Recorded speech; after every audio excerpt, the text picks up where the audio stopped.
finally found it! Huh. So this is the entrance that leads to the synth production base. It sure doesn't seem out of the ordinary at all. Ah, you're right. An important place like this is bound to have a ton of protective measures and mechanisms. Navia's probably arguing up a storm right now to stall for us.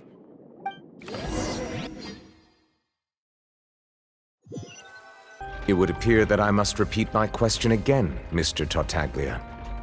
Do you accept the charge that you are the true culprit behind the serial disappearances case? To be perfectly honest, I don't understand your country's complicated court system, or the reason why I'm being charged with something I've never even heard of.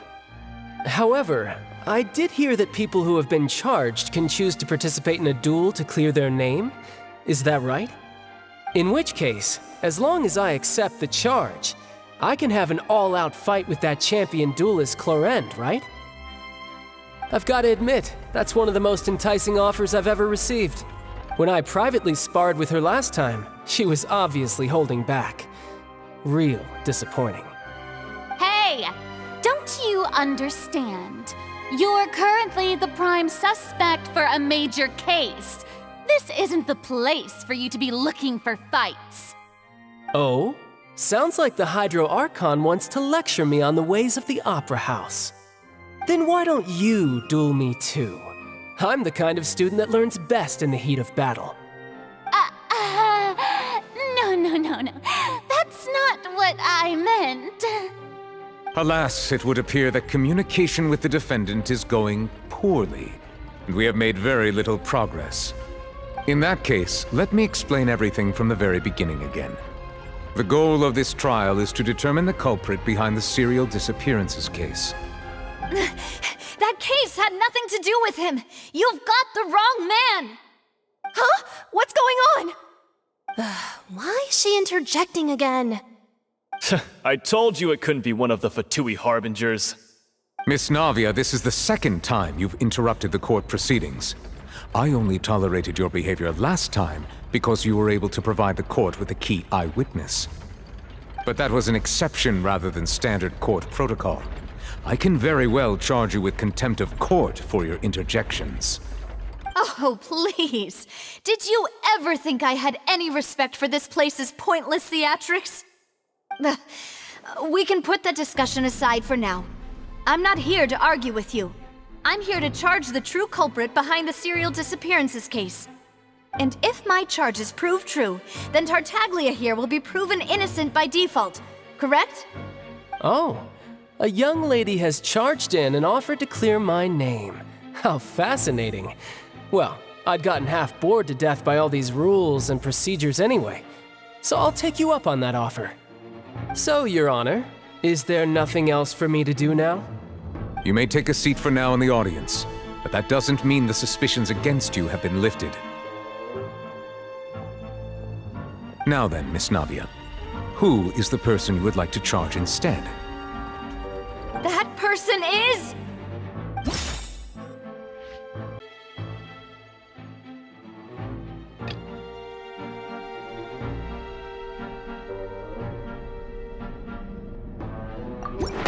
Marcel, the head of Confrérie of Cabrières!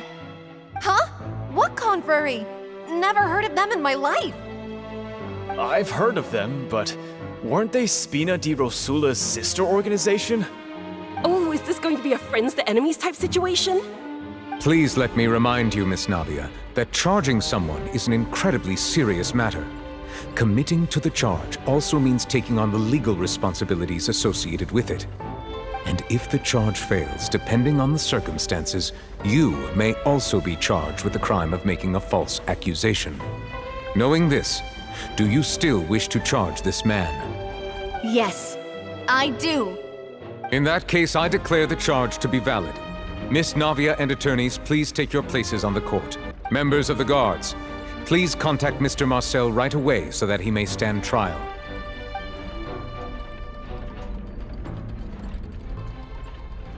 Mr. Marcel, you will not require an attorney. Is that correct?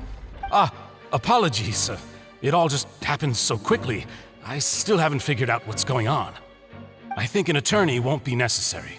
This is probably just a misunderstanding between me and Navia. Very well. In that case, since both sides have now arrived, Miss Navia, please present your charges. I would like to take everyone back to 3 years ago, to the case of Callus the Unfaithful. Only through elucidating what really happened in that case can we connect all the dots for the serial disappearances case. Navia, do you really think that I was the one who killed your father? Come on, why would I do that? Callus was my benefactor, and remember, both you and I only ran to the scene when we heard the sound of a gun. If that's enough to make me a suspect, wouldn't that make everyone at that banquet a suspect as well? I think there's no point in getting into the specifics right now. The audience doesn't even have the big picture yet. Even I'm struggling to remember some details of that case. Exactly correct, Your Honor. I must refresh everyone's memory about that case before I can explain my charge and reasoning. I see. In which case, I will recount the findings about that case as originally recorded by Maison Gardiennage.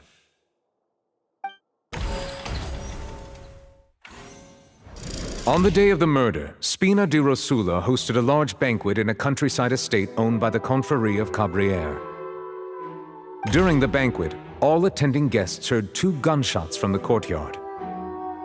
When the guests arrived at the scene, they found the primary suspect, Callus, holding a gun, while his acquaintance, Jacques, lay dead from a gunshot wound.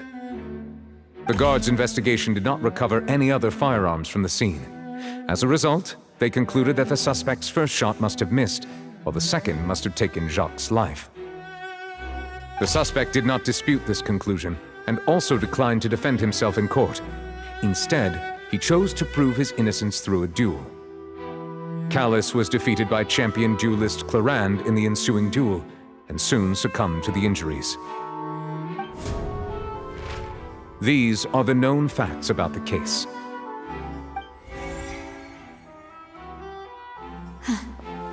The one with the motive to kill was Jacques, not my father. And even so, Jacques still had no reason to pull the trigger.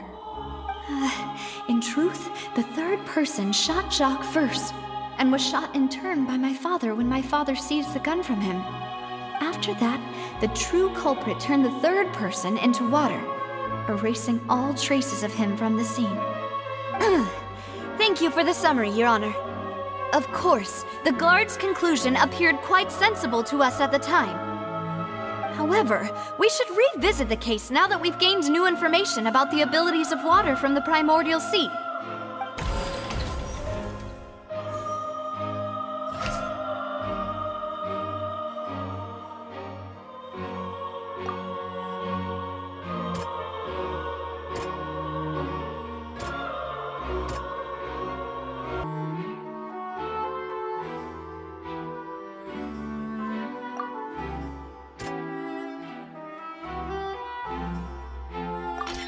The testimony of the victim's family confirms that Jacques had thoughts of assassinating Callus when he set out for the banquet. However, in the end, he reconsidered, and instead shared everything with Callus, hoping to seek the latter's protection. Unfortunately for Jacques, the true culprit had already considered this possibility, and had sent out another assassin.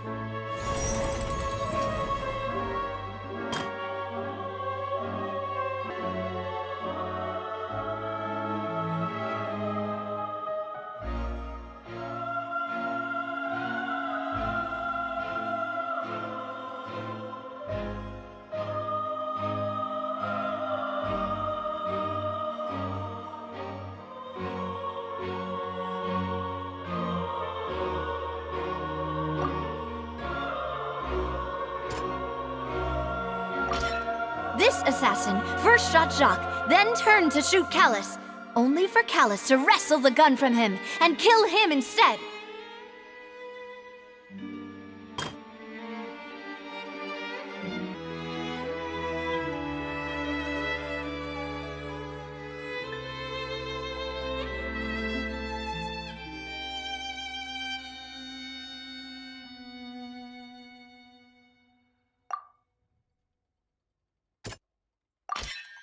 pile of clothing was found at the scene. The guards once believed they were used by Jacques as a costume to disguise himself. But now, it is clear that the clothes were proof that there was a third person at the scene, and that they were turned into water after committing the murder. Since it was raining that day, the culprit was confident that they could use the rain to wash away all traces of their dissolved accomplice. Realizing this, the true culprit caused the hired assassin to dissolve into water, leading everyone to believe Palais was responsible for Jacques' murder. This is the true version of events.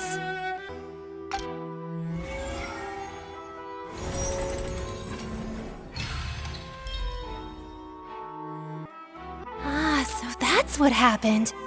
Wait, you're telling me something as dangerous as water from the primordial sea has been used for all these years?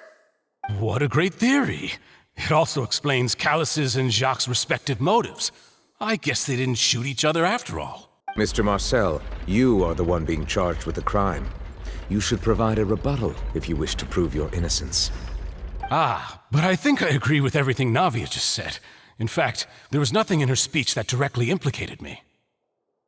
Then, may I ask some questions?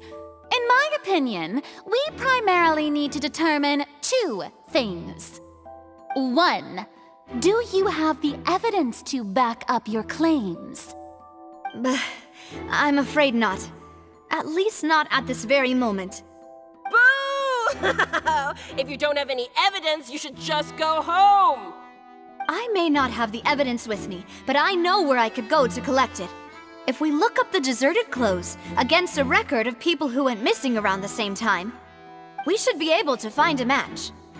Considering the serial disappearances case, the guards probably kept careful records of all missing persons from around that time, regardless of age or gender. That makes sense to me. Monsieur Neuvillette, I would consider this to be a reasonable investigative direction. Why do I feel like Farina's acting a little differently today? Maybe she's scared of embarrassing herself again? Alternatively, she's become more diligent after charging an innocent citizen in the last trial. My second question has to do with the ensuing duel.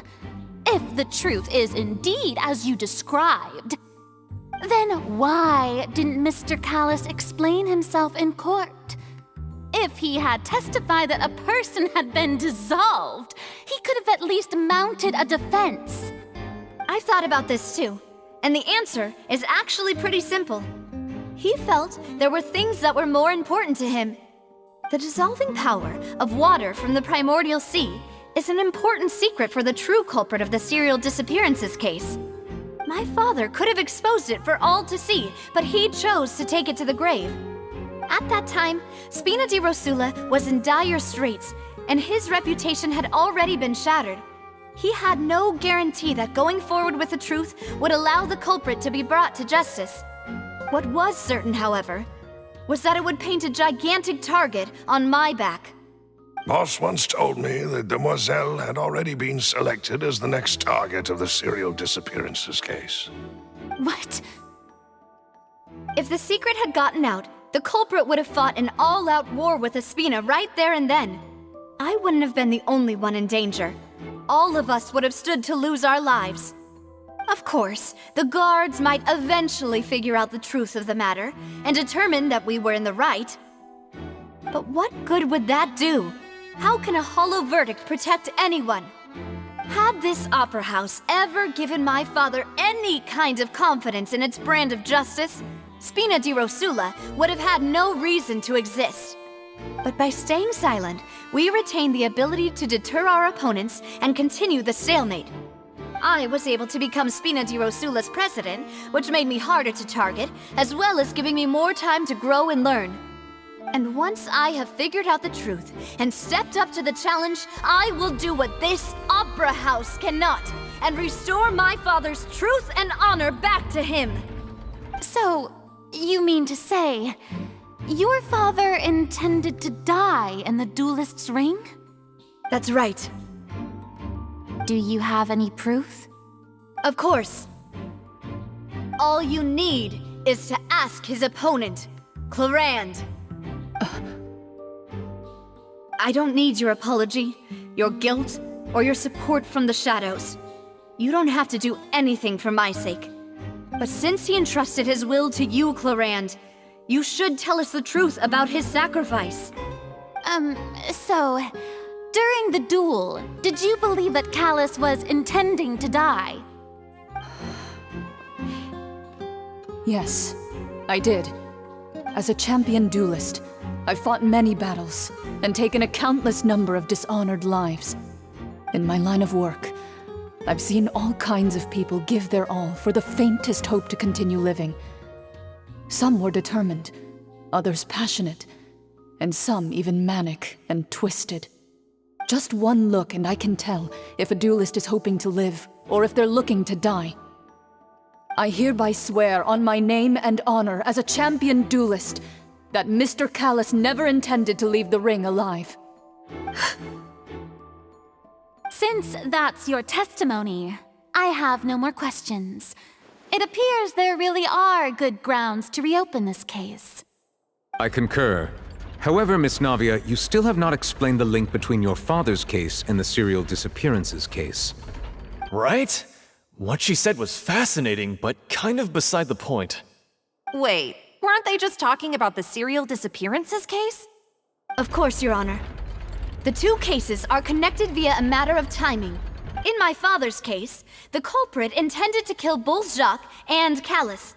As a result, they planned to act after hearing 2 gunshots. And at the end of Linny's trial, the culprit also only dissolved the victim in front of everyone because they realized they were at risk of being identified. The culprit could only time their actions so precisely if they were already at the scene. Coincidentally, Marcel attended both the banquet and the trial. So that's why you suspected me. Even after hearing your reasoning, I still can't help but find it a little preposterous. I'm used to it, though. You've always been an impulsive and sentimental child, Navia. It's one of your most endearing traits. No need to appeal to pathos. I won't try to refute your points one by one, but even if everything you just said was true, can you prove that I was the only person present at both events? On top of that, does a person have to be physically present to control the timing? Can't someone remotely monitor the place?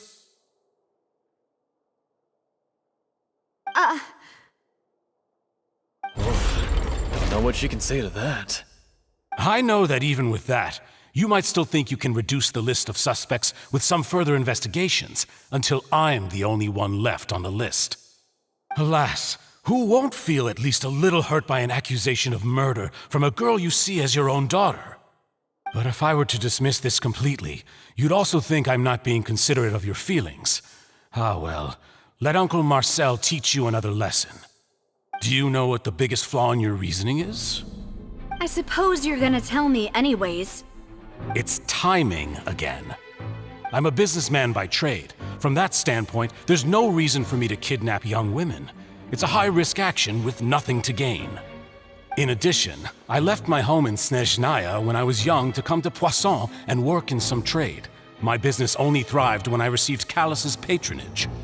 But the disappearances began before I ever stepped foot in Fontaine. I do apologize, demoiselle. This was my mistake.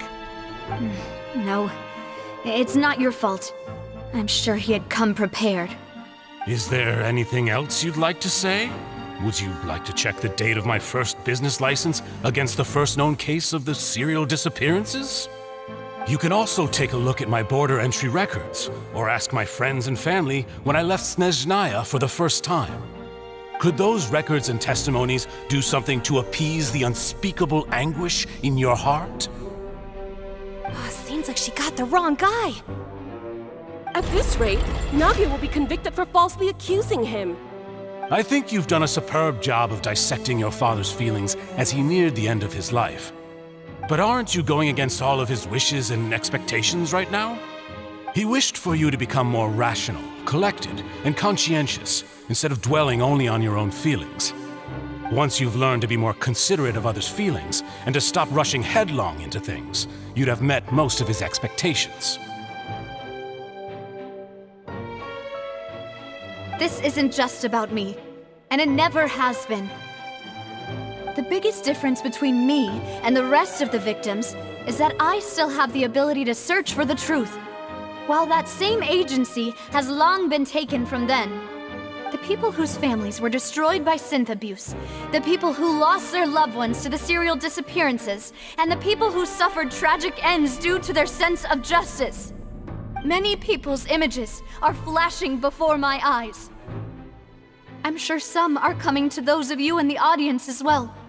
And whose image do you see, Marcel? Is it a man named Vacher? Oh, so you do know that name.